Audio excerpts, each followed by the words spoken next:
تیسرا پارہ ہے اور آیت نمبر 258۔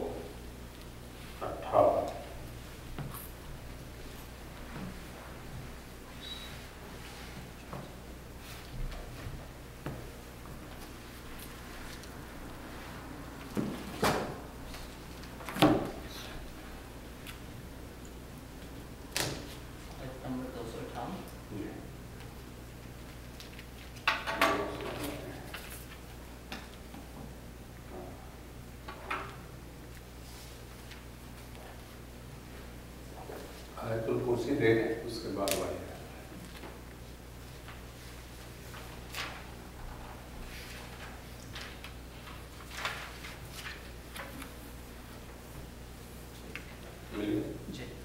علم تر إلى الذي حاج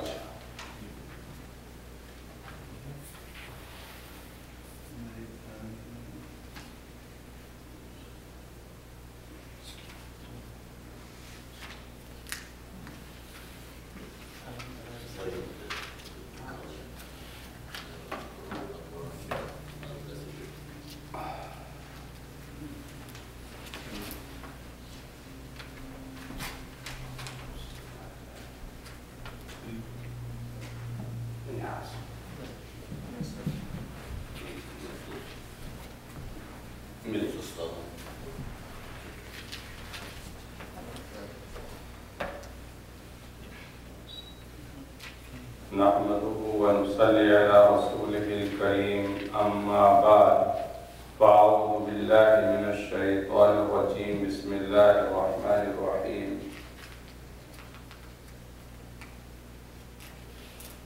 علم ترى ترى کی تشریح پہلے آ چکی ہے، یہ ایک محاورہ ہے، ویسے اس کے معنی ہے دیکھنے کے، لیکن یہاں ہے کہ آپ کو اس واقعے کی خبر نہیں، یعنی آپ کو ایک واقعے کی اطلاع اور ایک واقعے کی خبر دی جاتی ہے۔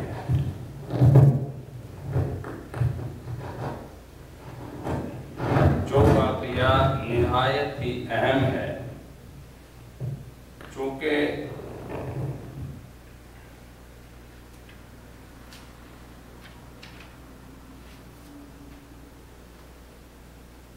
یہ واقعہ حضرت ابراہیم علیہ السلام کے ساتھ پیش آیا۔ حضرت ابراہیم علیہ السلام کو دنیا کی تمام قومیں اپنا نبی مانتی ہیں، عیسائی، یہودی اور مسلمان، اور حضور اکرم صلی اللہ علیہ وسلم کا نسب نامہ حضرت ابراہیم علیہ السلام تک پہنچتا ہے، اور آپ دادا محترم ہوتے ہیں حضور پاک صلی اللہ علیہ وسلم کے۔ یہ عراق کے اندر پیدا ہوئے، جس جگہ پر حضرت ابراہیم علیہ السلام پیدا ہوئے وہیں ایک بادشاہ ہوتا تھا، اس کا نام تھا نمرود۔ کچھ بادشاہ بہت مشہور گزرے ہیں، کیسے فرعون، نمرود، ان میں کچھ مسلمان ہیں اور کچھ کافر۔ ذوالقرنین، حضرت سلیمان علیہ السلام، یہ نبی بھی تھے اور مسلم بڑے بادشاہ تھے، لیکن فرعون اور نمرود یہ دونوں کافر تھے، اور نمرود وہ پہلا شخص ہے کہ جس نے خدائی کا دعویٰ کیا اور لوگوں سے یوں کہتا تھا کہ میں خدا ہوں۔ تو اس کو اللہ کا احسان مند ہونا چاہیے تھا کہ اللہ نے حکومت دی، مگر بجائے احسان مند ہونے کے اس نے اللہ کی نافرمانی کی۔ اللہ سبحانہ و تعالیٰ نے حضرت ابراہیم علیہ السلام کو نبی بنایا اور اس قوم کی ہدایت کے لیے آپ کو مبعوث کیا۔ یہ واقعہ ابراہیم علیہ السلام کے ساتھ کب پیش آیا؟ آیا آگ میں ڈالنے سے پہلے یا آگ میں ڈالنے کے بعد؟ چونکہ کئی واقعات ابراہیم علیہ السلام کے ساتھ پیش آئے کہ نمرود نے آپ کو آگ میں بھی ڈالا، تو بعض حضرات کہتے ہیں کہ یہ واقعہ آگ میں ڈالنے سے پہلے پیش آیا، اور بعض کہتے ہیں کہ بعد میں پیش آیا۔ کیوں پیش آیا؟ یہ قوم پوری کی پوری بتوں کو پوجتی تھی۔ ابراہیم علیہ السلام ان سے کہتے تھے کہ بتوں کو مت پوجو۔ ایک مرتبہ ہوا یوں کہ ان کی کوئی عید تھی، یہ سارے لوگ عید پہ چلے گئے اور بتوں کو چڑھاوا انہوں نے ان کے سامنے رکھا، جیسا کہ آج بھی ہندو لوگوں کی عادتیں ہیں کہ وہ اپنے بتوں کے سامنے کچھ پھل، کچھ فروٹ، اس طرح کی دودھ وغیرہ لا کر کے رکھتے ہیں، اور ان کا عقیدہ یہ ہوتا ہے کہ یہ اس کو کھاتے ہیں۔ ابراہیم علیہ السلام نے دیکھا کہ یہ قوم ساری چلی گئی ہے، تو آپ نے ایک کلہاڑی لی اور سب کے سروں کو توڑ دیا، سب توڑ دیا، اور جب سب سے بڑا بت تھا اس کے پاس لا کر کے وہ کلہاڑی رکھ دی۔ جب یہ لوگ واپس آئے تو دیکھا کہ بت خانے کے اندر بت ٹوٹے پڑے ہیں۔ چرچا ہوا یہ کام کس نے کیا؟ لوگوں کو گمان حضرت ابراہیم علیہ السلام کی طرف گیا کہ یہی ایسا کام کر سکتے ہیں۔ ابراہیم علیہ السلام سے پوچھا گیا تو آپ نے کہا کہ اس بڑے خدا سے تم پوچھو جس کو تم خدا کہتے ہو۔ انہوں نے کہا کہ یہ تھوڑی بولتے بات کرتے ہیں کہ یہ جواب دیں گے کہ کسی نے ہمیں مارا، کس نے توڑا، تو کہا پھر ان کو پوچھنے کا تمہارے فائدہ کیا ہے؟ اس پر نمرود ناراض ہو گیا اور ناراض ہو کر حضرت ابراہیم علیہ السلام کو جیل میں ڈال دیا۔ اور اس کے بعد اس نے تیاری کی کہ ابراہیم علیہ السلام کو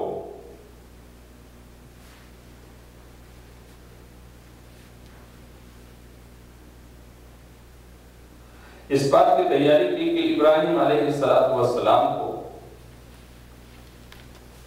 آگ میں ڈال دے۔ چنانچہ آگ میں ڈالنے کے لیے اس نے ابراہیم علیہ السلام کو جیل سے نکالا اور اپنے پاس بلایا اور پوچھا کہ اچھا یہ بتاؤ کہ تم جو بار بار ہمیں اپنے خدا کی دعوت دیتے ہو کہ ایمان لاؤ، اللہ کو ایک مانو، تمہارے خدا کی صفت تو بیان کرو، اس کے اندر کیا کوالٹیز ہیں، کیا صفت ہیں، کیا خاص بات ایسی ہے؟ تو ابراہیم علیہ السلام نے پھر اس کو اللہ سبحانہ و تعالیٰ کی کوالٹی بیان کی اور اس نے بحث و مباحثہ کیا ابراہیم علیہ السلام کے ساتھ۔ حاجہ کے معنی حجت کرنا، جیسے ہم اپنی زبان میں کہتے ہیں کہ حجت کرنا، تو اس شخص نے ابراہیم علیہ السلام کے ساتھ حجت بازی کی ابراہیم کے ساتھ، پھر رب پہ ہی اللہ سبحانہ و تعالیٰ کے سلسلے میں۔ تو کیا اے رسول اللہ صلی اللہ علیہ وسلم آپ کو اس چیز کی تحقیق ہوئی نہیں؟ اس شخص کا قصہ نہیں معلوم ہوا کہ جس نے حجت کی ابراہیم علیہ السلام سے، یعنی نمرود نے، فی ربہ، پروردگار کے بارے میں، ان آتاہ اللہ الملک، حالانکہ اللہ سبحانہ و تعالیٰ نے اس کو ملک عطا کیا تھا، تو اسے تو چاہیے تھا کہ اللہ کا شکر گزار بندہ بنتا، تو بجائے شکر گزار بندہ بننے کے اس نے رب کے بارے میں ہی حجت شروع کر دی۔ آج بھی کچھ لوگوں کا مزاج ہے کہ وہ اللہ سبحانہ و تعالیٰ کے بارے میں حجت کرتے ہیں اور مختلف سوالات کرتے ہیں۔ اللہ کی ذات کے اندر حجت بازی نہیں کرنا چاہیے۔ اللہ سبحانہ و تعالیٰ ہے، اس پر یقین ہونا چاہیے۔ تو خیر اس نے حجت کی اور پوچھا کہ کیا کوالٹی ہے تمہارے خدا کے اندر جو تم بار بار خدا کا نام لیتے ہو؟ اس قال ابراہیم، تو جب اس نے یہ سوال کیا تو ابراہیم علیہ السلام نے اس کو کوالٹی بیان کی، ربی یعنی میرا رب ایسا ہے کہ یحیی، جو پیدا کرتا ہے، ویمیت اور مارتا ہے، یہ جس نے زندگی بنائی اور جس نے موت بنائی۔ قالا کے معنی کہنے کے، تو نمرود نے اس پر یہ جواب دیا، انا میں، احیی لوگوں کو زندہ کرتا ہوں، وہ امید اور مارتا، موت سے امید۔ اور اس نے کہا کہ دیکھو میں تمہیں اس بات کو دلیل سے ثابت کرتا ہوں کہ تم نے جو اپنے رب کی یہ کوالٹی بیان کی ہے کہ وہ مارتا ہے اور جلاتا ہے، تو یہ کام تو میں بھی کرتا ہوں، لہٰذا میں ابھی تمہیں دکھاتا ہوں۔ اور اس نے 2 قیدیوں کو باہر بلوایا، ان میں سے ایک قیدی وہ تھا جو قید سے چھوٹنے والا تھا، اور ایک قیدی وہ تھا کہ جس کو موت کی سزا دی جانی تھی۔ تو جس کو موت کی سزا ہونی تھی اس کو چھوڑ دیا، اور جس کو چھوڑنا تھا اس کو قتل کرا دیا، اور کہا کہ دیکھو اس کو موت کی سزا ہونی تھی، اسے میں نے چھوڑ دیا، اور اس کو چھوڑنا تھا، اسے میں نے قتل کرا دیا، تو یہ کام میں بھی کرتا ہوں۔ ابراہیم علیہ السلام سمجھ گئے کہ یہ انتہائی درجے بے وقوف انسان ہے، بد دماغ ہے، اور اس سے یہ سمجھ رہا ہے کہ سبب 2 چیزیں ہوتی ہیں، ایک سبب یعنی کسی چیز کا ریزن، اور ایک اس کی حقیقت۔ ریزن یہ ہے کہ یہ کام کیوں ہو، یہ آدمی کیوں مرا، اس کے مرنے کا ریزن کیا ہے؟ ایکسیڈنٹ ہو گیا، یہ اس کا ریزن ہے۔ کسی نے اس کو چھرا گھونپ دیا، شوٹ کر دیا، یہ اس کا ریزن ہے۔ لیکن ہر آدمی کہتا یہی ہے کہ اس کی موت تھی، مر گیا، لیکن ریزن کیا ہوا؟ ریزن یہ بن گیا، سبب یہ بنا۔ تو سبب اور ہوتی ہے، ریزن اور ہوتا ہے، اور حقیقت اس کی اور ہوتی ہے۔ لیکن جب کہا جائے کہ موت کو کس نے بنایا، تو انسان جواب دیتا ہے کہ موت تو اللہ نے بنائی۔ خلق الموت والحیات، اللہ ہی کی وہ ذات ہے کہ جس نے زندگی بھی بنائی اور جس نے موت بھی بنائی۔ تو ایک ہے سبب پیدائش، جیسے ماں باپ بچے کے پیدائش کے سبب ہے، وہ ایک ذریعہ ہے کہ بچہ ماں باپ کے سبب سے پیدا ہوتا ہے، لیکن وہ ماں باپ اس کو پیدا نہیں کرتے، لیکن سبب ہوتے ہیں۔ اسی طریقے سے جب آدمی مرتا ہے تو اس کے پیچھے ریزن تو ضرور ہو سکتا ہے، لیکن موت من جانب اللہ ہی ہوتی ہے۔ تو ابراہیم علیہ السلام کا تو سوال یہ تھا کہ موت کو کس نے بنایا اور زندگی کو کس نے بنایا؟ تو یہ اللہ نے بنائی ہے، موت اور زندگی دونوں اللہ کی بنائی ہوئی ہیں۔ تو اس نے ریزن کے بارے میں جواب دیا کہ دیکھو یہ ریزن ہے، یہ بھی میں کر سکتا ہوں۔ تو سبب اور پیدائش دونوں میں فرق ہے۔ تو یہاں سوال ابراہیم علیہ السلام کا یہ تھا کہ موت کس نے بنائی اور زندگی کس نے دی، کس کی وجہ سے زندگی ملی، یہ سوال نہیں تھا، کس کی وجہ سے موت آئی یہ نہیں۔ تو یہ اس موت کا تم سبب تو ہو کہ تم نے اس کو مار ڈالا، لیکن موت تم نے نہیں بنائی۔ موت کہاں سے آئی ہے؟ وہ تم اس کو جانتے نہیں کہ موت تم بنا کیسے سکتے ہو۔ تو ابراہیم علیہ السلام نے کہا کہ یہ بد دماغ آدمی ہے، موٹے دماغ کا آدمی ہے، یہ بات نہیں سمجھے گا، اس لیے آپ نے اس پیرائے کو بدلا اور ایک کہا کہ اچھا جب آدمی کوئی بات نہیں سمجھتا ہے تو پھر آدمی اس سے کہتا ہے کہ اچھا ٹھہرو میں یہ بات کہتا ہوں، تو پھر اس کو وہ کہتا ہے کہ یہ اس کی بات ہی بس سمجھ میں نہیں آ رہی ہے، تو اب میں اس طرح بہت آسان طریقے سے سمجھاتا ہوں، میں اور ایزی کرتا ہوں آپ کے لیے۔ میں اس سوال کو آپ کے لیے اور ایزی کر دیتا ہوں، کیونکہ آپ کے لیے یہ سوال ذرا مشکل ہے تو میں ایزی کرتا ہوں۔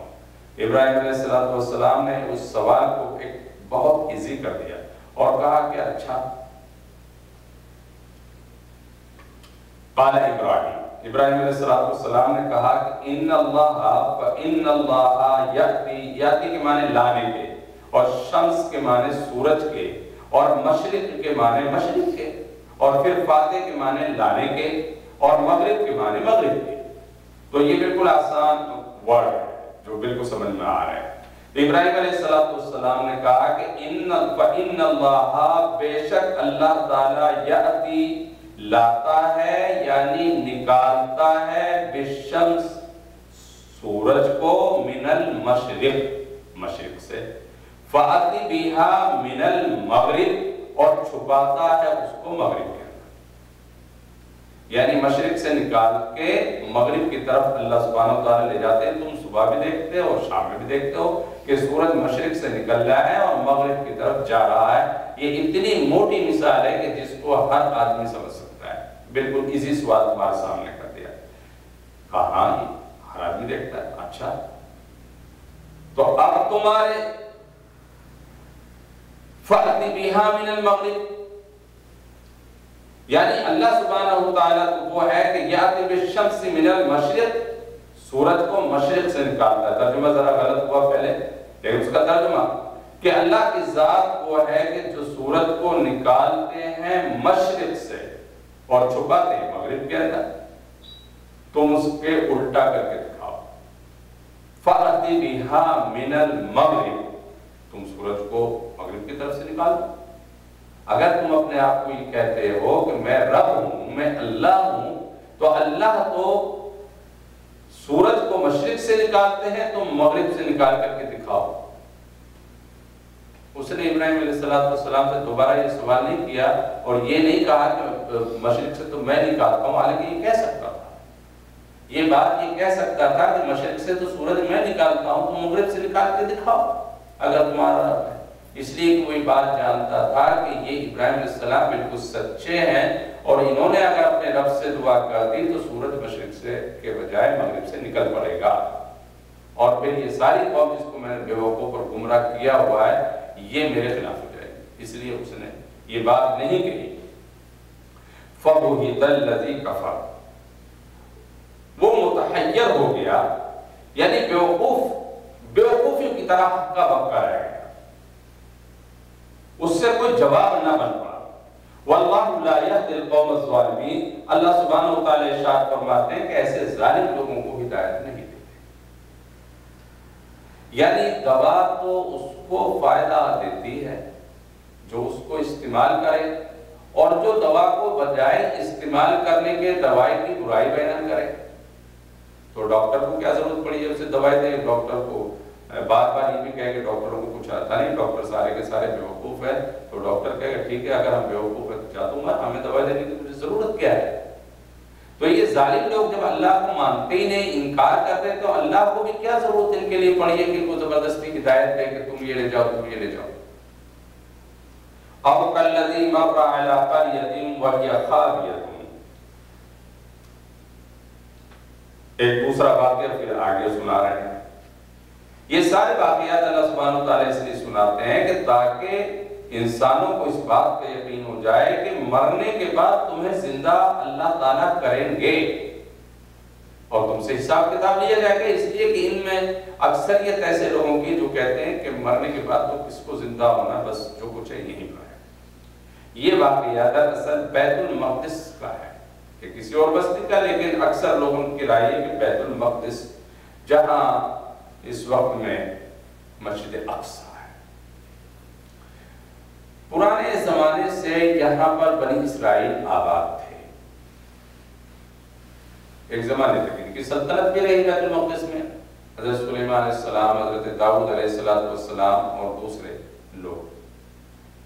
بنی اسرائیل اور یہودیوں نے اللہ سبحانہ وتعالیٰ کی نافرمانی کی انتہا کر دی، بار بار نافرمانی، بار بار نافرمانی۔ اور اس زمانے کے جتنے نبی آئے ان ان کی مخالفت کرتے رہے۔ اس زمانے میں نبی ہوتے تھے حضرت ارمیہ علیہ السلام، ان کو اللہ سبحانہ وتعالیٰ نے وحی نازل کی کہ دیکھو تم بنی اسرائیل کو جا کر سمجھاؤ، اپنی قوم کو کہو کہ تم باز آ جاؤ ورنہ اللہ تعالیٰ تم کو تباہ کرتے ہیں۔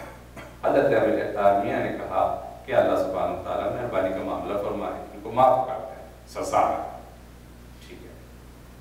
پھر ان کی اور چیز نافرمانی بڑھی، حضرت ارمیہ کو پھر وحی کی گئی حضرت کہ ان کو سمجھائیے ورنہ ان کو تباہ کر دیں گے، کہ اللہ مہلت دیجیے ان کو۔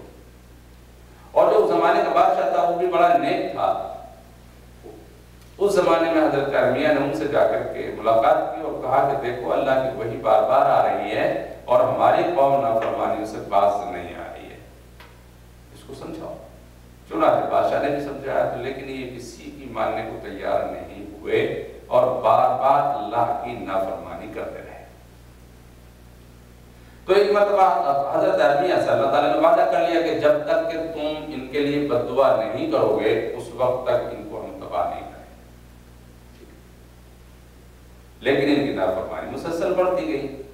ایک فرشتہ انسانی شکل میں آیا اور اس نے آ کر کہا کہ حضرت میں آپ سے ایک مسئلہ پوچھنا چاہتا ہوں کہ میرے گھر والے میری نافرمانی کرتے ہیں، مسلسل کرتے جاتے ہیں، میں ان کے ساتھ مہربانی کا معاملہ کرتا ہوں، تو میرے لیے کیا رائے ہے؟ تو کہا کہ تم ان کے ساتھ مہربانی کا معاملہ کرو۔ اس زمانے کے بعد پھر آیا، پھر اس نے سوال کیا کہ حضرت پھر وہی پوزیشن ہے، میں بار بار سمجھاتا ہوں، منع کرتا ہوں، وہ باز نہیں آتے، میری نافرمانی کرتے، میں کیا کروں کہ نہیں مہربانی کا معاملہ کروں۔ پھر آیا عرصے کے بعد، میں کہا حضرت کچھ کیجیے، تو ان کے لیے بددعا فرمائے، فوراً بددعا کی کہ اللہ ایسے لوگوں کو غارت نہیں کرتے، ختم ہی کرتے۔ وہ بددعا حضرت ارمیہ علیہ السلام کا کرنا تھا کہ بنی اسرائیل کے اوپر تباہی آنی شروع ہو گئی، اور پھر اس بیت المقدس پر بابل کے ایک سخت ترین بادشاہ بخت نصر نے حملہ کر دیا اور بیت المقدس کے در و دیوار کو ہلا ڈالا، اس کی اینٹ سے اینٹ بجا دی، پورے شہر کو تہس نہس کر دیا، دیواریں گھر جیسے بلڈوزر چلا دیا جاتا ہے اس طرح سے چلا، کچھ کو قتل کیا، کچھ کو گرفتار کیا، کچھ کو باندی بنایا، کچھ کو غلام بنایا، اور پکڑ کر کے ہزاروں یہودیوں کو بابل لے گیا۔ ان میں حضرت ارمیہ اور حضرت عزیر علیہ السلام بھی تھے۔ بعض لوگ کہتے ہیں کہ یہ قصہ حضرت عزیر کے ساتھ پیش آیا، بعض کہتے ہیں کہ حضرت ارمیہ کے ساتھ پیش آیا، جن کے ساتھ پیش آیا۔ بعض کہتے ہیں کہ نہیں وہ کوئی ایک عام انسان تھا، لیکن اس کے لوگوں نے مخالفت کی ہے کہ عام انسان تھا، حضرت ارمیہ ہوں یا حضرت عزیر۔ یہ جب بخت نصر کی قید سے چھوٹے تو یہ بیت المقدس کی طرف آئے، تو انہوں نے دیکھا کہ بیت المقدس بالکل ٹوٹا پھوٹا پڑا ہے، ختم ہو گیا ہے، لاشیں لاشیں۔ تو ظاہر بات ہے ان کی اپنی قوم تھی، ان کا اپنا شہر تھا، تو دکھ ہوا اور ان کے دل میں یہ خیال پیدا ہوا کہ یہ شہر کیسے آباد ہوگا۔ یقین تو تھا ہر چیز کا، لیکن بس ایک ذہن میں بات آئی کہ کیسے ہوگا۔ اس کو کہتے ہیں کیفیت، یعنی ایک آپ کو تو یقین ہے لیکن آپ ایک چیز کو دیکھنا چاہتے ہیں کہ یہ ہوتی کیسے ہے، بس یہ ان کے ذہن میں آنا تھا، اس کو شک نہیں کر سکتے۔ مگر مزید یقین، ایک آدمی تو آپ سے آ کر کے کہتا ہے کہ آج فلاں اسٹور میں سیل لگی ہوئی ہے، اور ایک آپ کو جا کر کے دیکھنے کے سیل واقعات لگی ہوئی ہے، تو آپ کو یقین تو ہے کہ جو آدمی خبر دے رہا ہے، اطلاع دے رہا ہے، وہ بالکل صحیح خبر دے رہا ہے، پختہ یقین ہے، بلیک فرائیڈے پتہ ہے سیل لگی ہوئی ہے، بالکل پکا یقین۔ لیکن اس کے باوجود آنکھوں سے جا کر آدمی جب دیکھتا ہے کہ واقعتاً سیل لگی ہوئی ہے تو اور یقین میں اضافہ ہوتا ہے، یہ خیال آنا تھا، تو یہ واقعہ پیش آیا۔ او الذی مرہ کے معنی گزرنے کے، یعنی یہ دوسرا قصہ ہے۔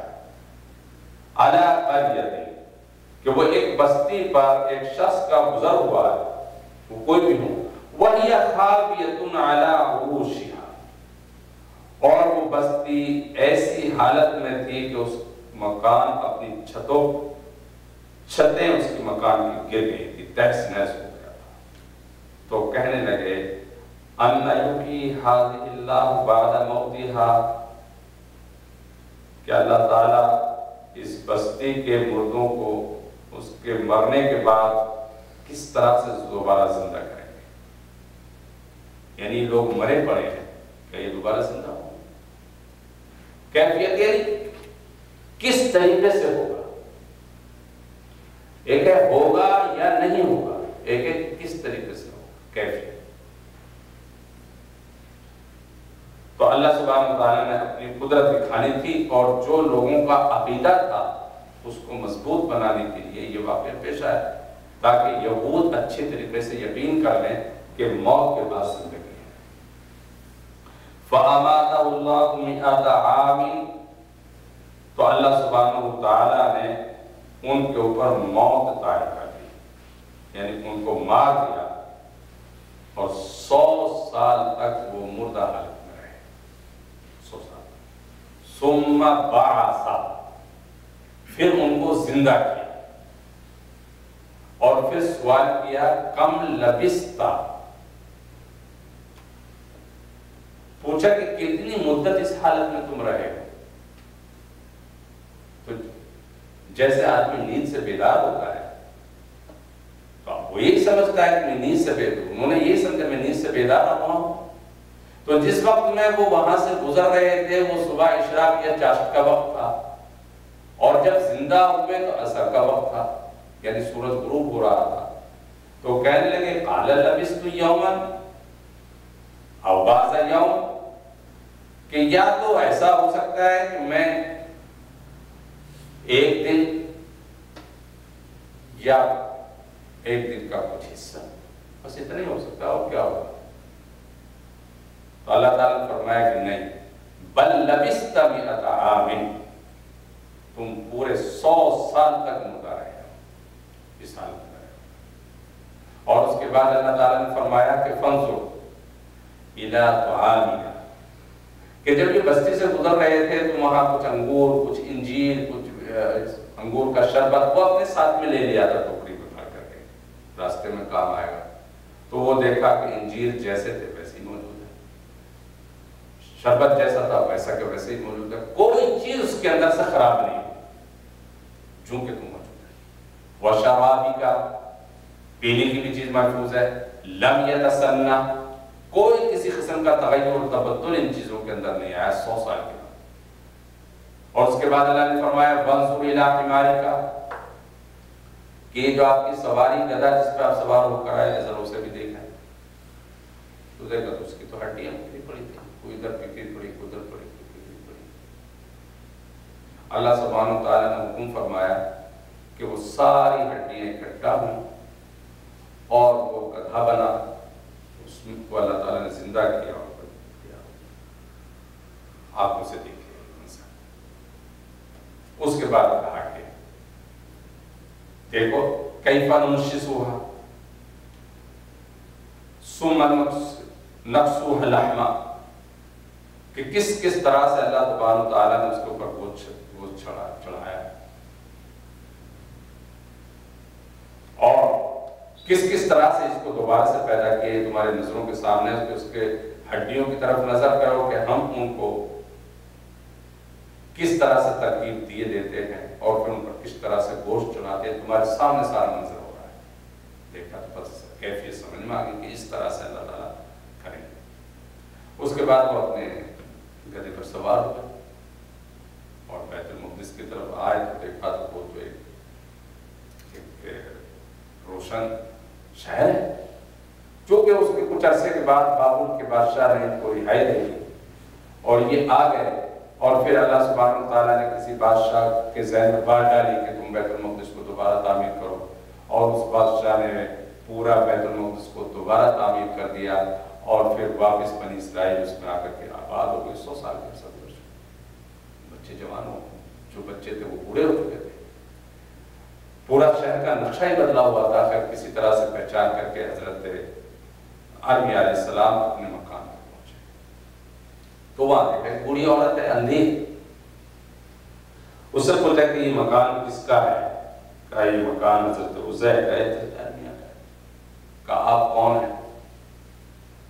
کہ میں عزیر. آپ عزیر ہیں؟ وہ تو انتقال کر گئے. کہا نہیں، اللہ تعالیٰ نے مجھے 100 سال کے بعد دوبارہ زندگی دی. انہوں نے کہا کہ دیکھیے وعدہ تو صحیح ہے، لیکن میں اس کو اچھے طریقے سے کنفرم کرنا چاہتی ہوں کہ آپ عزیر ہی ہیں یا نہیں ہیں. تو چونکہ عزیر علیہ السلام اس سے جو دعوات تھے کہ جو وہ دعا کرتے تھے وہ دعا قبول ہوتی تھی، لہذا آپ میرے لیے دعا کیجئے کہ مجھے روشنی مل جائے. میں اندھی ہوں، دیکھ نہیں سکتی ہوں، مجھے آنکھیں ملیں اور میں تندرست ہو جاؤں. حضرت عزیر علیہ السلام نے یا حضرت ارمیہ نے ان کے لیے دعا کی. آنکھیں روشن ہو گئی، ہاتھ پیر روشن ہو گئی اور اچھی کلی چنگی ہو گئی. اسے پہچان لیا کہ واقعی آپ عزیر ہیں. اور پھر وہ ان کو اپنی قوم کے پاس لے کر گئے کہ یہ حضرت عزیر علیہ السلام ہے. عزیر علیہ السلام کے ایک بیٹے بھی تھے جو بوڑھے ہو چکے تھے. انہوں نے کہا کہ دیکھو ابا جان کے 2 کندھوں کے بیچ میں ایک تل تھا اور اس کی شکل تل کی ایسی تھی، اس کو تلاش کرو کہ ہے کہ نہیں. دیکھا گیا کپڑا اتارا توریت جو ان کے پاس کتاب تھی اس کو بادشاہ نے جلا دیا تھا مختلف نسل نے. اللہ سبحانہ وتعالیٰ نے دوبارہ سے توریت کو پھر ان کے سینے میں اتار دیا اور پھر دوبارہ انہوں نے توریت کو لکھوا دیا. تو اللہ سبحانہ وتعالیٰ نے اس واقعے سے یہ ثابت کر دیا کہ اللہ کی ذات وہ ہے کہ جب تمہارے سامنے ان چیزوں کو پیدا کرنے پر قدرت رکھتی ہے اور خود تم 100 سال تک مردہ رہے اس کے بعد زندہ ہوئے تو تمام چیزوں کو اللہ سبحانہ وتعالیٰ زندہ کر دیں گے. یہ واقعے سے بنی اسرائیل کو سبق دینا تھا. حضرت موسیٰ علیہ السلام اور انبیاء تو ایمان میں کامل ہوتے ہیں، انہوں کے اس سلسلے میں شک نہیں ہوتا.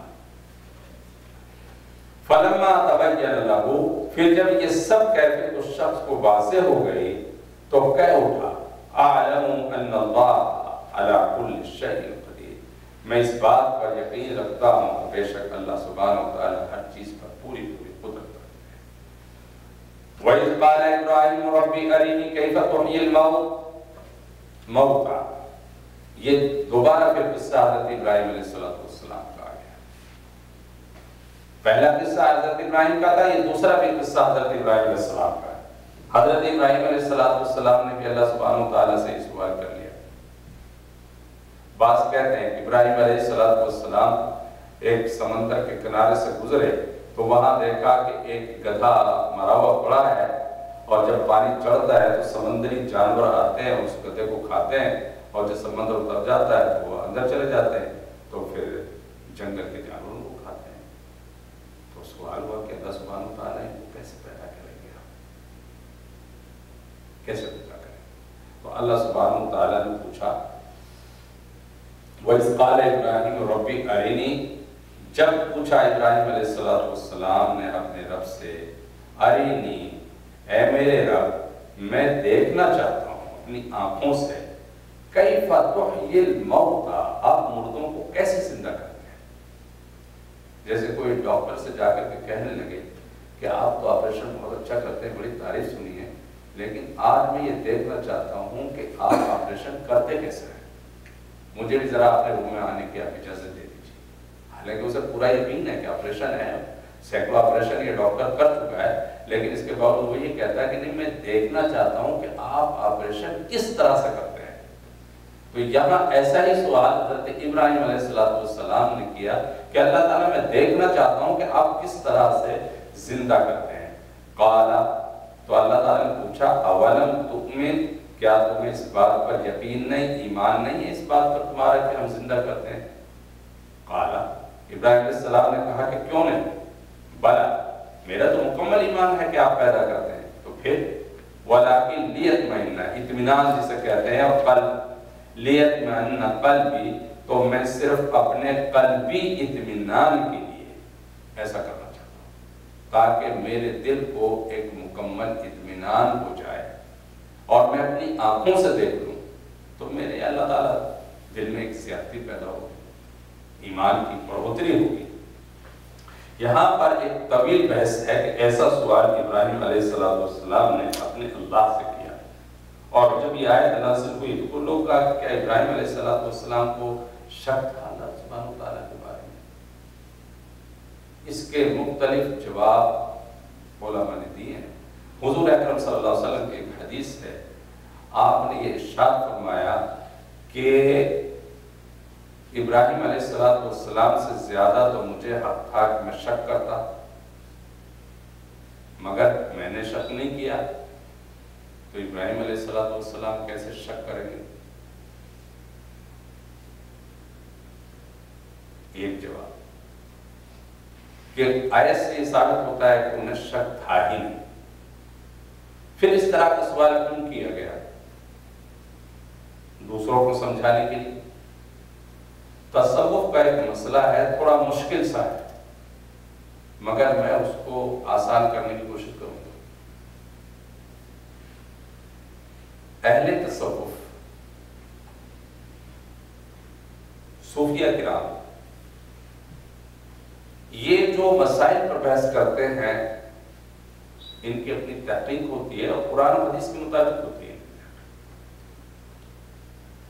صوفیہ کرام کے ہاں سالک اس کو کہتے ہیں کہ جو اللہ کے راستے پر چل پڑے۔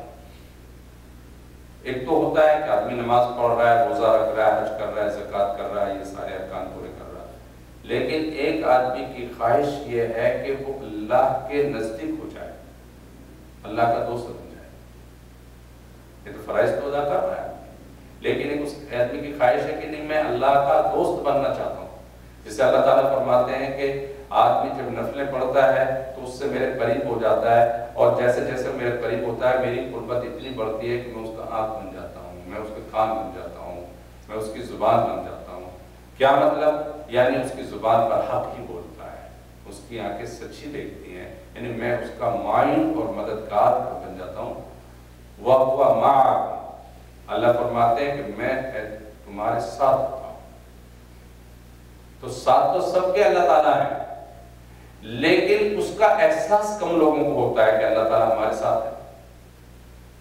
اللہ سبحانہ و تعالیٰ ہمارے ساتھ ہیں، اس کا احساس خدا بہت کم لوگوں کو ہے۔ اسی احساس کو دلانے کے لیے صوفیہ کرام محنت کرتے ہیں کہ آدمی کے دماغ میں یہ چیز بیٹھ جائے کہ بس اللہ مجھے دیکھ رہے ہیں، میں اللہ کے سامنے ہوں۔ اور جب وہ اپنے آپ کو دیکھتا ہے کہ اللہ کے سامنے ہوں تو اگر اس پر مصیبت کے پہاڑ بھی ٹوٹتے ہیں تو پھر بھی وہ چی نہیں کرتا۔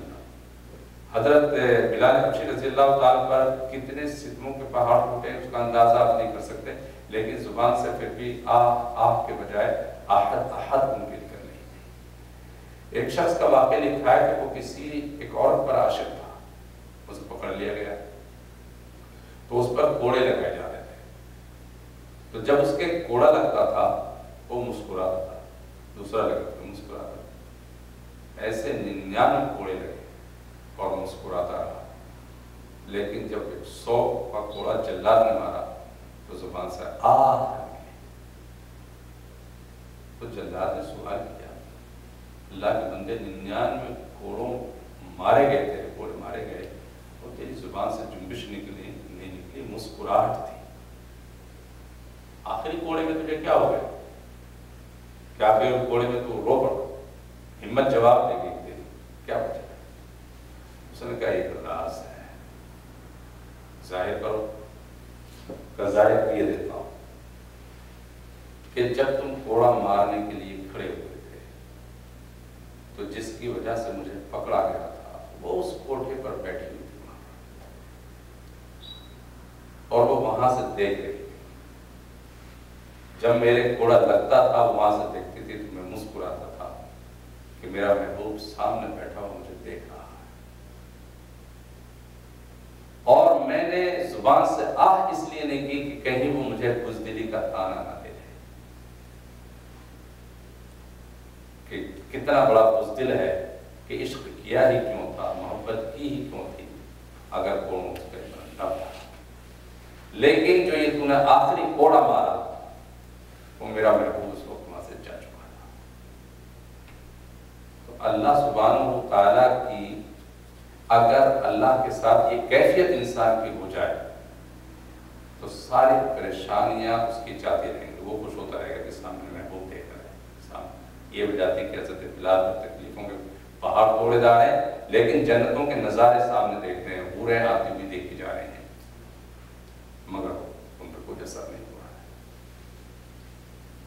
تو یہ چیز ہے، تو صوفیہ کرام اس کی محنت کرواتے ہیں کہ یہ چیز ہو۔ دو مقام ہے جو سالک اس کو کہتے ہیں کہ جو اللہ کی طلب میں نکل پڑے، سالک کے معنی چلنے والا، راہ جو اللہ کی تلاش میں نکل پڑے کہ میں اللہ کو پانا چاہتا ہوں، اس کو کہتے ہیں سالک۔ اب وہ طرح طرح کی منزلوں سے گزرتا ہے، جیسے انسان سفر کرتا ہے، کہیں پہاڑ آ گئے، کہیں جھرنے نظر آنے لگے، کہیں پھل اور پودے آ گئے، تو اب سالک کے لیے بڑا خطرناک مرحلہ ہوتا ہے کہ وہاں پھولوں میں الجھ جائے۔ اگر وہ پھولوں میں الجھ گیا تو منزل تک نہیں پہنچا، محبوب تک نہیں پہنچ سکتا۔ اور وہ پھول کیا ہے، اسے سالک کو کبھی کشف ہونے لگتا ہے، اچھا وہ یہ صاحب ابھی آ رہے ہیں وہاں سے، اچھا کیا کھا کر کے آؤ، اچھا یہ کھا کر کے آئے، جنت کے نظارے سامنے آ رہے ہیں، یہ اس کو کشف کی کیفیت شروع ہو جاتی ہے۔ طرح طرح کی چیزیں اپنی آنکھوں کبھی دیکھتا ہے کہ پورے نظر آ رہی ہیں، کبھی دیکھ رہا ہے مکہ مکرمہ نظر آ رہا ہے، یہ سالک کو مناظر نظر آتے ہیں۔ اگر کوئی سالک ان مناظر میں الجھ جائے تو وہ منزل سے دور ہو جاتا ہے۔ اس لیے صوفیہ کرام کہتے ہیں کہ ان کی طرف دھیان نہیں دینا، کشف کی طرف دھیان نہیں دینا، ان کی طرف دھیان دو گے تو یہاں الجھ جاؤ گے، سیدھے بڑھتے رہو اور یہاں تک بڑھو کہ اللہ کے قریب پہنچ جاؤ، اور پھر وہ وَهُوَ مَعَكُمْ أَيْنَمَا كُنْتُمْ کی کیفیت پیدا ہو جائے کہ جہاں بھی جاؤ وہاں اللہ ساتھ ہو تمہارے۔ تو یہ جب منزلوں سے انسان گزرتا ہے تو کچھ مقامات آتے ہیں، مقامات یہ آگے پھر یہ آگے پھر یہ آگے، بڑھتے جاؤ بڑھتے جاؤ بڑھتے جاؤ، مقامات بڑھتے جاتے ہیں۔ ایک عام مسلمان کا مقام ہوتا ہے، پھر وہ مقام ایک ولی اللہ کو ملتا ہے، وہی مقام جو ہے حضرت خواجہ اجمیری کو ملا، وہ مقام جو ہے سیدنا عبد القادر جیلانی کو ملا۔ تو اب ظاہر بات ہے ان کے مقام میں ہمارے مقام میں فرق تو ہوگا کہ سیدنا عبد القادر جیلانی کا مقام، خواجہ اجمیری کا مقام، ہمارے مقام میں زمین آسمان کا فرق ہے۔ نظام الدین اولیاء علی حجویری رحمۃ اللہ علیہ، شہاب الدین سہروردی رحمۃ اللہ علیہ، ان کے مقامات میں فرق ہے۔ پھر ان کے اوپر مقامات صحابہ کے ہیں، پھر ان کے اوپر مقامات انبیاء علیہ السلام کے ہیں، پھر انبیاء علیہ السلام کے اندر بھی مقامات ہیں، آدم علیہ السلام، نوح علیہ السلام، تلک رسول فضلنا بعضهم علی بعض، تلک رسول فضلنا بعضهم علی بعض، کہ ہم نے ایک دوسرے کو ایک دوسرے پر فوقیت دی ہے، درجات میں فرق رکھا ہے، کسی کا درجہ بڑھایا، پھر اس سے کسی کا درجہ، پھر اس سے کسی کا درجہ آگے بڑھاتے چلے گئے۔ تو تصوف کے یہاں دو درجے ہیں، دو مقام ہوتے ہیں، ایک عروج اور ایک زوال، ایک عروج ایک زوال۔ عروج کا مطلب یہ ہے کہ بلندی، اور نزول کا مطلب ہے کہ نیچے آنا، دو مقام ہیں۔ ایک کو کیا کہتے ہیں؟ عروج، اور ایک کو کہتے ہیں نزول، بڑھنا بڑھنا بڑھنا بڑھنا بڑھنا، اوپر بڑھ جانا، اور پھر اترنا اترنا اترنا، نیچے آنا، اس کو کہتے ہیں نزول، اس کو کہتے ہیں عروج۔ تو جس طرح سے مقامات میں نبی کے، ولی کے، صحابی کے فرق ہے، اسی طرح سے درجوں میں بھی فرق ہے۔ عروج کیا ہے؟ عروج یہ ہے کہ اللہ سبحانہ و تعالیٰ نے انسان کے اندر دو کوالٹی رکھی ہے، ایک فرشتوں کی اور ایک شیاطین کی۔ تو شیطان کی جو کوالٹی ہے وہ انسان کو حیوان بناتی ہے، چونکہ شیطان چاہتا ہے قتل کرو، مارو، پیٹو، دھوکہ دو، ظلم زیادتی کرو، تو جب یہ انسان کے اندر یہ خصل پیدا ہوں گی تو شیطان ہی بنے گا. اس لیے لوگ انسانوں کا نام یہ کہتے ہیں یہ بہت بڑا شیطان ہے، یہ بہت بڑا شیطان ہے. کیوں؟ اس لیے کہ اس میں شیطانوں جیسی عادت اور شیطانوں جیسی خصلت ہو گئی. اس موضوع کو آئندہ ہفتے مکمل کریں، یہ ابھی کرنا ہے. ٹائم کو تو ابھی کرتے ہیں، اگلے ہفتے لیکن کیونکہ ٹائم ہو گیا. پورا کریں اس مضمون کو. اچھا ٹھیک ہے، سنیں جلدی کرتے ہیں. تو اس کو کہتے ہیں کہ یہ شیطان ہے. لیکن اگر کسی کے اندر، اس بچے کو سلا دو، لیٹ جاؤ، اور اگر کسی کے اندر صفتیں کوالٹی اچھی ہیں تو وہ کہتے ہیں یہ فرشتہ ہے، یہ فرشتہ ہے. یہ ہمارے محاورے میں دونوں لفظ بول جاتے ہیں، یہ پکا شیطان ہے، یہ فرشتہ ہے، فرشتہ ہے. تو وہ کیوں فرشتہ اسے کہتے ہیں کہ اس کے اندر جو کوالٹی تھی وہ ایسی تھی جیسے فرشتوں میں کوالٹی ہوتی ہے، اور اس کے اندر جو کوالٹی تھی وہ گھٹ کر کے ایسی ہوئی جیسے شیطانوں کی کوالٹی ہوتی ہے.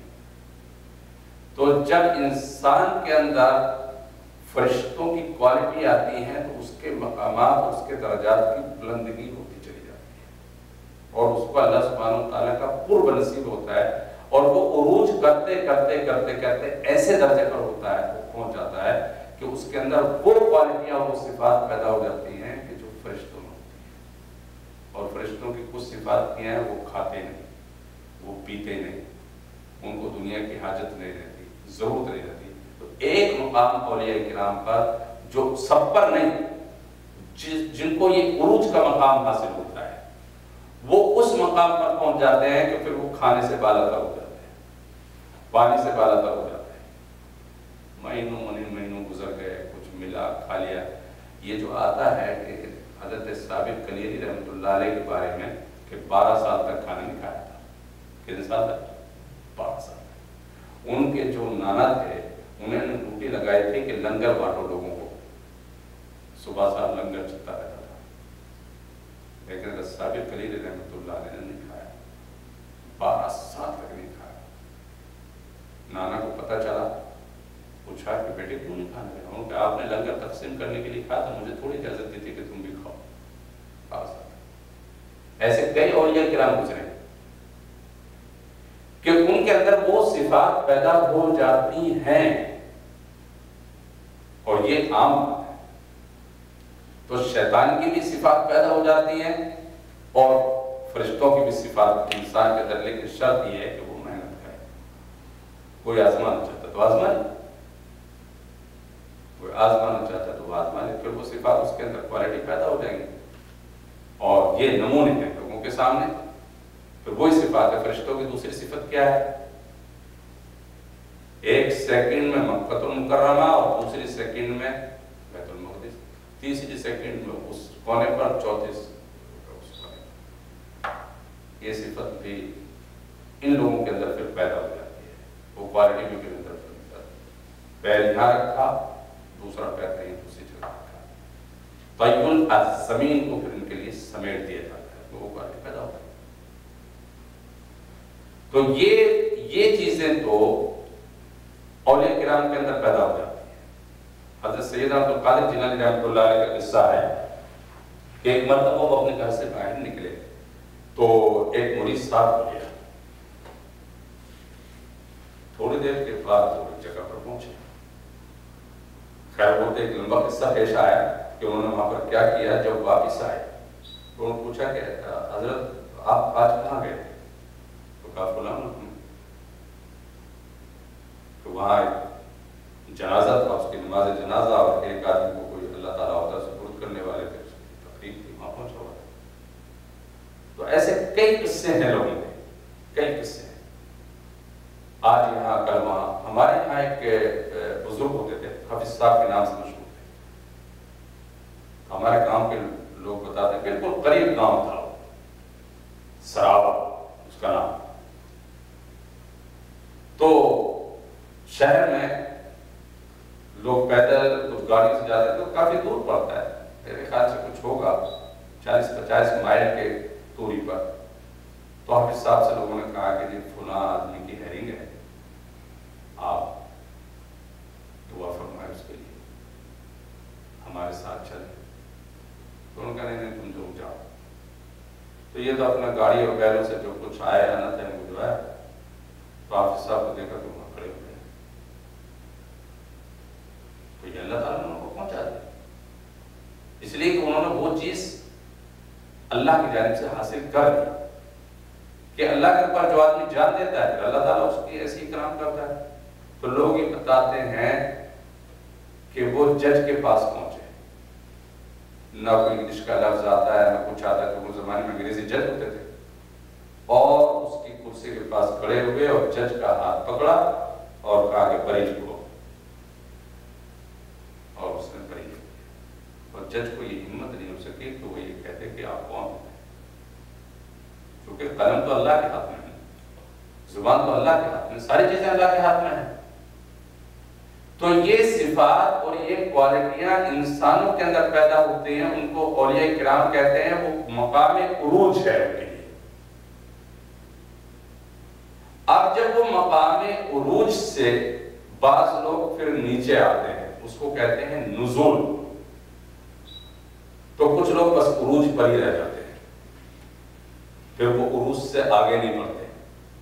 عروج کے آگے ایک اور مقام ہے، عروج کے بعد مقام ہے نزول کا۔ دیکھو حضور اکرم صلی اللہ علیہ وسلم معراج کے لیے تشریف لے گئے، یہ حضور صلی اللہ علیہ وسلم کا عروج تھا۔ کتنا عروج کہ آسمانوں کو پار کرتے کرتے کرتے کرتے آپ بالکل سدرۃ المنتہا پر پہنچ گئے، اور اسی پر عروج کا بس نہ ہوا، آپ روحانی طور پر نہیں جسمانی طور پر اتنا عروج ہوا کہ اوپر پہنچے، اور سدرۃ المنتہا کے پاس جب پہنچے تو حضرت جبرائیل علیہ السلام سے کہا آگے کے نہیں، اب اس سے آگے میں نہیں چل سکتا، اگر میں ایک قدم بھی آگے بڑھوں گا تو میرے پورے پر جل جائیں گے، اب اس کے آگے ہمت نہیں ہے، اور جبرائیل علیہ السلام علیہ ہٹ گئے۔ پھر حضور اکرم صلی اللہ علیہ وسلم کا ایک عروج ہوا، اور وہ عروج عرش تک پہنچ گیا، اور پھر اللہ کے دربار میں حاضر ہو گئے۔ یہ ہے عروج جسمانی اور روحانی۔ آپ اگر کوئی آپ ہو یا ہم ہو یا کوئی بھی ہو، اگر ہم میں سے کوئی آدمی جنت میں چلا جائے تو واپس آئے گا وہاں سے؟ نہیں آئے گا۔ اور اللہ کے پاس کو چلا تو بھی نہیں۔ تو حضور تو اللہ کے پاس پہنچ گئے، اللہ کے پاس تو حضور پہنچ گئے، یہ تو ہو گیا عروج۔ اب وہاں سے نیچے آنا یہ ہے مشکل کا سب سے بڑا مشکل مرحلہ جو ہے وہ یہی ہے۔ سب سے بڑا مشکل مرحلہ یہ ہے کہ عرش کو، جنت کو، اللہ کو چھوڑ کر کے اس زمین پر آنا یہ بہت ہی مشکل ترین کام ہے۔ اب اوپر سے جب نزول ہوتا ہے، یہ سب سے بڑی ترقی یہ ہوتی ہے کہ دو ہی گھڑیاں مجھ پہ گزری تھی کٹھن، ایک طرح آنے سے پہلے، ایک طرح جانے کے بعد، یہ بہت مشکل ترین مرحلہ۔ لیکن حضور اکرم صلی اللہ علیہ وسلم کو نزول کرانا تھا ہدایت کی وجہ سے۔ حضور صلی اللہ علیہ وسلم کا عروج کتنا تھا اس کا آپ اندازہ نہیں کر سکتے، ہم نہیں کر سکتے۔ حضور اکرم صلی اللہ علیہ وسلم مسلسل روزے رکھتے ہیں، مسلسل روزے رکھتے ہیں۔ حضرت عائشہ فرماتی ہیں کہ کبھی تو مہینہ گزر گیا ہے کہ گھر میں کھانے کے لیے کچھ بھی نہیں ہے، اور آپ مسلسل روزے پر روزہ رکھ رہے ہیں، آج وہ رکھا، صبح رکھ لیا، پھر پرسوں، کوئی افطار نہیں، مسلسل کنٹینیو روزہ، تو صحابہ نے حرص کرنا چاہیے، یا رسول اللہ ہم بھی روزہ رکھیں گے، ہم بھی روزہ رکھیں۔ آپ نے فرمایا نہیں، تم کو اجازت نہیں، یا رسول اللہ آپ تو رکھتے ہیں، ہمیں اجازت نہیں ہے، آپ تو رکھتے ہیں۔ آپ نے فرمایا کہ تم میری ظاہری حالت کو دیکھ کر کے دھوکہ نہ کھا جانا، اس ظاہری حالت کو دیکھ کر کے میری دھوکہ نہ کھا جانا کہ میں بھی تمہارے جیسا کوئی انسان ہوں، یہ دھوکہ نہ کھا۔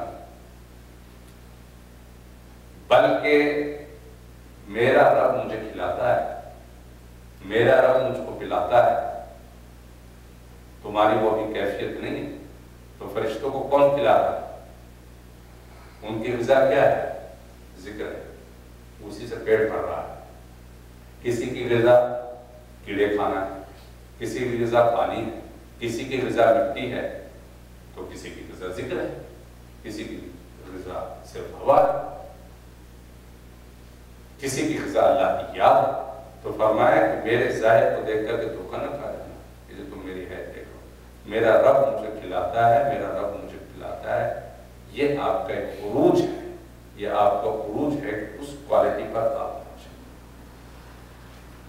میرے خیال سے مضمون طویل ہے، اور اس کو انشاءاللہ بعد میں 2 منٹ میں اس کو ختم کرتا ہوں کہ یہ عروج ہے۔ اب نزول حضور صلی اللہ علیہ وسلم کا، کہ آپ اتنے اونچے مقام پر پہنچے ہوئے، اللہ سبحانہ و تعالیٰ کی بات کو اگر کوئی اللہ سے سمجھانا چاہے تو نہیں سمجھ سکتا۔ آپ دیکھتے ہیں کہ کبھی کبھی انسان بچوں کے ساتھ گفتگو جو کرتا ہے، جو کڈس کی زبان ہوتی ہے، بچوں کی زبان ہوتی ہے، اس میں اتر کر کے بات کرتا ہے، اس لیے کہ اگر اس میں اتر کے وہ بات نہ کرے تو وہ بات نہیں کر سکتا۔ اگر رسول اکرم صلی اللہ علیہ وسلم اس حالت عروج کے اندر رہتے تو کوئی بات آپ کی سمجھ نہیں سکتا تھا، کوئی۔ اس لیے قرآن کریم نے کہا کہ ہم نے فرشتوں کو نہیں اتارا، اس لیے کہ یہ لوگ فرشتوں کی بات ہی نہیں سمجھ سکتے تھے، وہ نورانی مخلوق ہے، نہیں سمجھ سکتے تھے یہ لوگ۔ اس لیے انسانوں میں سے اور بشر میں سے ہم نے انبیاء کو پیدا کیا ہے تاکہ یہ بات سمجھ سکے، اور انبیاء جو حالت عروج کو پہنچے اس کو نزول کے اندر لایا گیا ہے، یعنی ان کو بھی ایسی ضرورت ان کے سامنے رکھ دی گئی جیسی ضرورت تمہیں پیش آتی ہے۔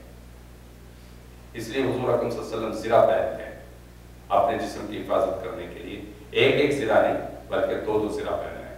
عروج کا عالم یہ ہے کہ مہینہ مہینہ کوئی چیز نہیں کھا رہے، اور نزول کا عالم یہ ہے کہ 2 زرہ پہنے ہوئے ہیں، 2 زرہ پہنے، خندق کھدوا دی کہ اپنی حفاظت کے لیے، حالانکہ آپ کو حفاظت کی کیا ضرورت ہے، لیکن خندق کھودی گئی، زرہ پہنی گئی، چونکہ اس وقت میں آپ حالت نزول میں،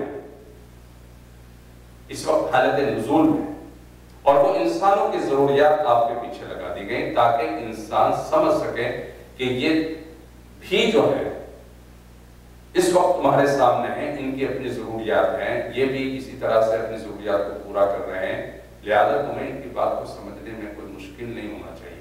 تو ابراہیم علیہ السلام حالت نزول میں تھے، حالت عروج کی بجائے، اور جو بہت کٹھن مرحلہ ہوتا ہے، اور انسان کی، عام انسانوں کی عادت یہی ہوتی ہے کہ وہ یہ چاہتے ہیں کہ کیفیت کو اپنی آنکھوں سے دیکھ لیں، لہذا حالت نزول میں حضرت ابراہیم علیہ السلام نے یہ سوال کر دیا، حالت عروج میں یہ سوال وہ نہیں کر سکتے تھے، حالت نزول میں کیا، یعنی عام انسانوں کی طرح ایک سوال کر ڈالا۔ تو حضور اکرم صلی اللہ علیہ وسلم حالت نزول میں تھے اور حالت عروج میں بھی تھے۔ حالت عروج میں یہ تھے کہ جبرائیل علیہ السلام وہاں تک نہیں پہنچ سکے، اور حالت نزول کا حال یہ ہے کہ جبرائیل علیہ السلام زمین پر اتر آئے، اور حضور اکرم صلی اللہ علیہ وسلم کے نزول کا پھر حال یہ ہوا کہ آپ نے کئی بیویوں سے شادی فرمائی، حالانکہ آپ کو حوروں سے شادی ہونا چاہیے، آپ کے خادم صحابہ تھے لیکن غلمان ہونے چاہیے تھے، فرشتے ہونے چاہیے تھے، لیکن بجائے فرشتوں کے انسان چونکہ حالت نزول تھی۔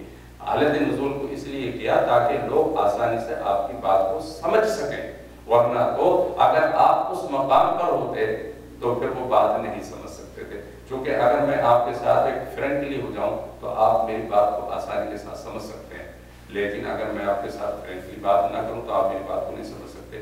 یہی وجہ ہے کہ اگر آپ کسی کے قریب آ جائیں تو وہ آپ کی بات کو جلدی سمجھ لے گا، لیکن اگر آپ تھوڑا سا اس سے دور دور رہیں، اوائڈ کریں، تو وہ آپ کی بات کو نہیں سمجھے گا، یا آپ اتنے ہائی لیول کے ہیں، اتنے ہائی لیول کے، دوسرا آدمی کانپتا ہے، ڈرتا ہے، تو وہ پھر فیض حاصل نہیں کر سکتا۔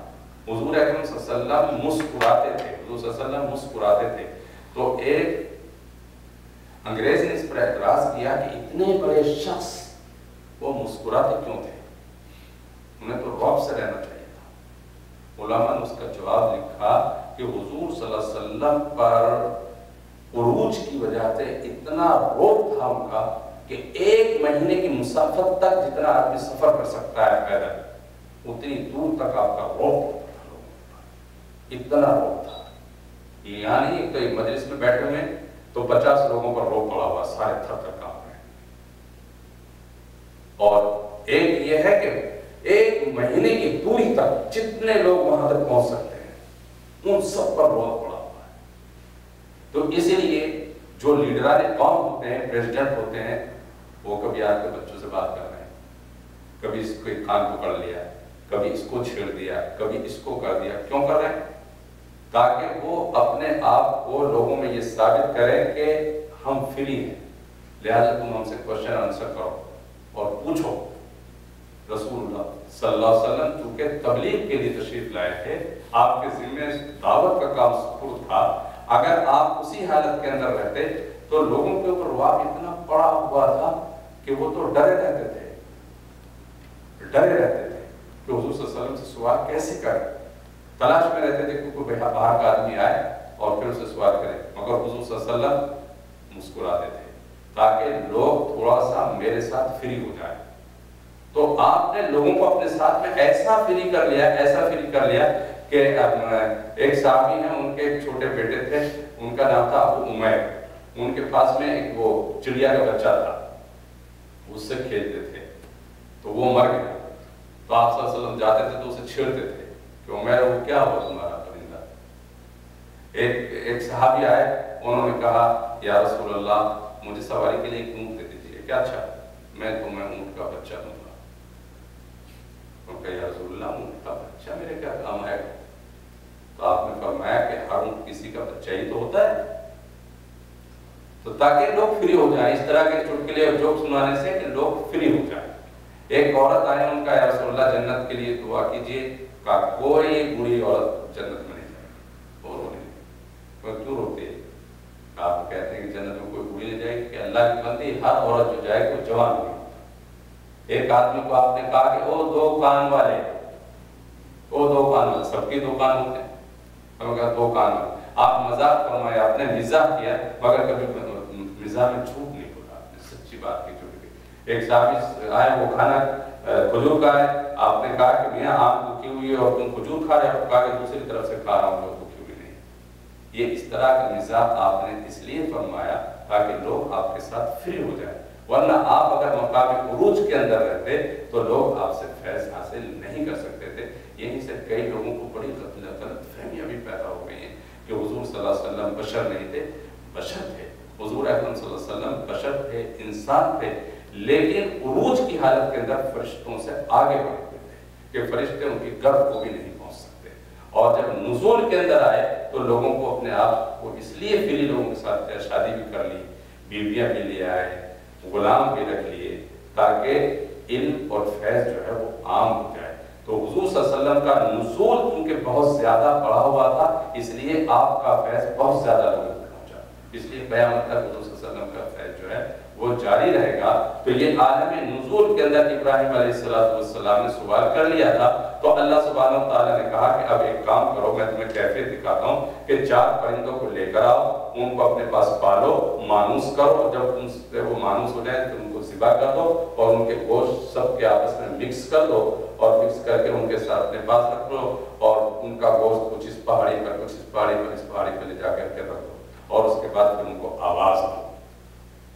تو انہوں نے ایسے ہی کیا، کاٹے، سب کو کاٹے، کاٹ کر کے مختلف پرندے لے کر کے آئے، ان کو ہلایا، مانوس ہو گئے، اور پھر ان کا گوشت مکس کر کے پہاڑوں پر رکھ دیا، اور پھر ان کو آواز دی جیسے انسان کو نام رکھ لیتا ہے اپنے پرندوں کے۔ تو سارے وہ پھر پر کرتے ہوئے حضرت ابراہیم السلام کے پاس میں آ گئے۔ تو اللہ تعالیٰ نے کہا دیکھ لیا تم نے کیا؟ تو یہ واقعہ اللہ سبحانہ تعالیٰ نے اس کے اندر بیان فرما دیا کہ پھر اللہ تعالیٰ نے ان کو پرندوں کو زندہ فرمایا ابراہیم علیہ السلام کے ساتھ۔ سبحان اللہ الحمد سبحانک اللہم وبحمدک ونشہد ان لا الہ الا انت نستغفرک ونتوب الیک۔ یا اللہ ہم نے جو کچھ پڑھا، سنا، کہا ہے اس کو آپ اپنے فضل سے قبول فرما لیجیے، اور اس کا ثواب ہم سب کو، حضور پاک صلی اللہ علیہ وسلم کی روح اقدس کو، تمام انبیاء، صلحاء، اہل بیت، ازواج مطہرات